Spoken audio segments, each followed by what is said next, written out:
demande à cette organisation, à qui on ne finance pas, mais qui fait des choses pour l'image du pays, pour l'image de l'agriculture, et qu'on puisse lui dire que ce n'est pas possible, c'est inadmissible. Je vois bien ici toutes les personnes qui sont arrivées ici. On n'a payé le taxi à personne. On a simplement lancé une annonce. C'est que les Gabonais ont la volonté. Il faut qu'on arrête de traiter les Gabonais comme des sujets. Et même dans un royaume, les sujets ont des droits. Et les Gabonais ont des droits. Ce ministère, c'est l'argent du contribuable. On ne peut pas nous traiter comme ça. Malgré la délocalisation et changement horaire du ministre Salon de l'Agripreneur sur le thème développement et financement des chaînes de valeur agricole dans un contexte de crise alimentaire, quelle place pour l'agripreneuriat gabonais? Le complexe Awas Music s'est inondé du monde venu pour la circonstance ce 14 octobre 2022. C'est un honneur pour moi de me tenir devant vous ce vendredi 14 octobre 2022 en ma qualité de président du conseil d'administration d'Akewa Accélérateur, mais aussi du président du réseau des organisations de la société civile pour l'économie verte en Afrique centrale, qui est donc une agence d'exécution de la Commission de la Communauté économique des États d'Afrique centrale. Je voudrais, d'entrée de jeu, vous présenter les regrets du président de la Commission de la CEAC, Son Excellence Vélissimo Apiedad, qui aurait bien voulu être là. Malheureusement, son mandat a été perturbé à l'appel du président en exercice de la CEAC et donc qui nous a remplacés en RDC hier.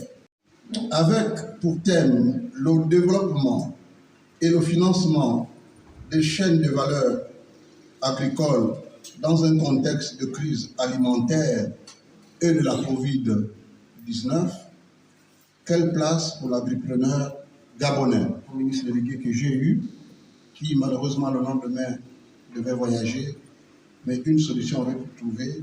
Et je me félicite des organisateurs qui, en moins d'une heure, ont pu débloquer la situation pour nous retrouver à cet endroit. C'est pour vous dire combien nous comptons vraiment sur l'implication des jeunes Gabonais dans l'agriculture. Et s'il y a des groupes de Gabonais qui ne veulent pas voir des Gabonais arriver, nous allons arriver, mais nous arriverons davantage avec force. Comme vous le saviez, cette initiative est dorénavant mise en place chaque année, depuis 2021, afin de créer un cadre de rencontre, d'échange entre les agripreneurs gabonais et les acteurs de la chaîne des valeurs agricoles. Avant de poursuivre, qu'il me soit tout d'abord permis de remercier toutes les personnalités et les partenaires qui ont bien voulu honorer de leur présence en cette rencontre dont l'objectif est de promouvoir l'entrepreneuriat des jeunes et des femmes sur l'investissement agricole durable, qui cadre avec les efforts du gouvernement déployés pour la promotion du secteur agricole et l'amélioration de la visibilité des acteurs agro-sylvo-pastoraux et des produits issus de leur exploitation.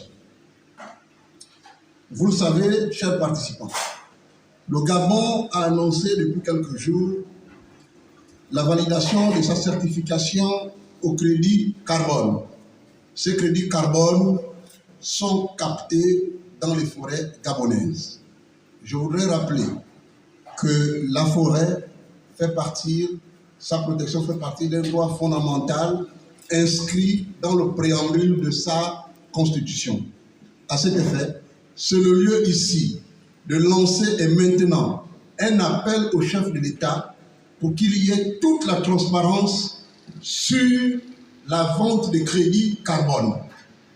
Après le coup de gueule de Nikes Molombi pour attirer l'attention du ministère des Eaux et Forêts suite au boycott du salon de l'agripreneur, Ingrid Fleur Boussamba a fixé le cap du bien fondé du projet Rénovateur.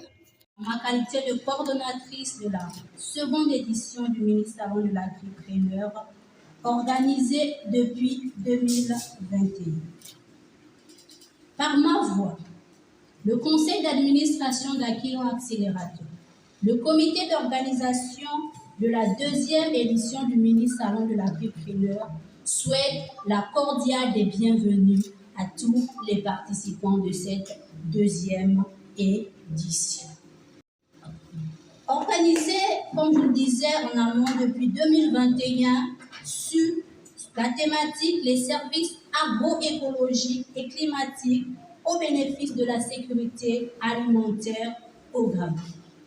Lors de cette édition, les participants à cet événement étaient ravis de l'organisation d'un tel événement dans notre pays, le Gabon.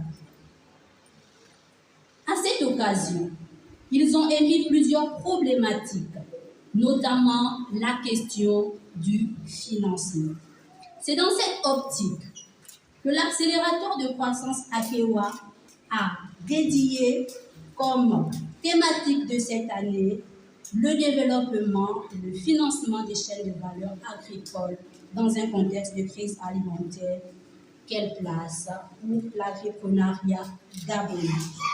C'est l'occasion pour tous les partenaires au développement, les participants, les banques, les administrations, de donner une voix sur la question du financement de l'agriculture dans notre pays.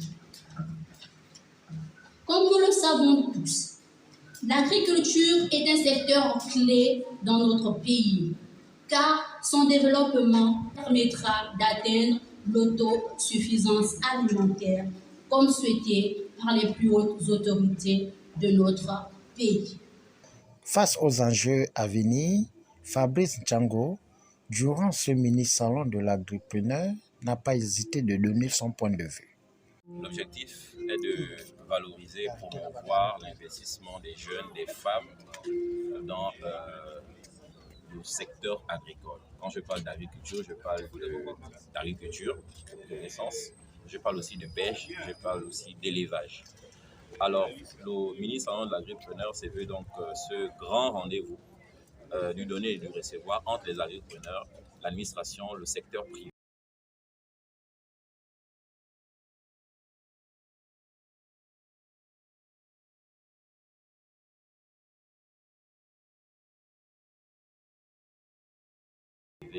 Et la communauté, la population gabonaise de manière générale. C'était pour présenter les agripreneurs, présenter leurs produits, présenter leurs résultats, démontrer également qu'aujourd'hui, il y a un vivier d'entrepreneurs agricoles existants.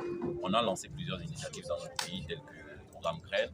Il y a eu beaucoup de plans nationaux agricoles et l'intérêt aujourd'hui pour nous à travers cette 2e édition, c'est de savoir comment financer l'agriculture gabonaise, comment financer l'entrepreneuriat agricole, quels sont les mécanismes mis en place, non seulement par l'État, mais également par les partenaires du secteur privé. Nous avons pensé cette année à inviter les banques, les microfinances et les business angels afin qu'ils nous disent comment un entrepreneur agricole qui se lance peut bénéficier des fonds d'amorçage pour pouvoir booster son activité lorsqu'il a l'ambition, lorsqu'il a la volonté, lorsqu'il a la détermination. Généralement, le nœud du problème, c'est souvent le financement. Aujourd'hui, nous allons épiloguer sur cette question et voir comment mettre en place plusieurs pistes de solutions. Parmi lesquelles on parle aujourd'hui d'un financement participatif en soutien au développement de l'entrepreneuriat agricole. Maintenant, on va voir ce qu'on pourra nous présenter, comment ce financement, ce mécanisme de financement peut fonctionner. Donc, il sera intéressant peut-être que vous participez au panel 1 où nous avons invité la Sotrader, mais également des organisations de référence telles que IDRC Africa, qui ont des modèles assez bien élaborés. On va voir si ce sont des modèles adaptés au marché local. C'est dans une ambiance bon enfant que le mini-salon de l'agripreneur fait tomber son rideau après la bénédiction de la pluie, suivi d'une photo de famille.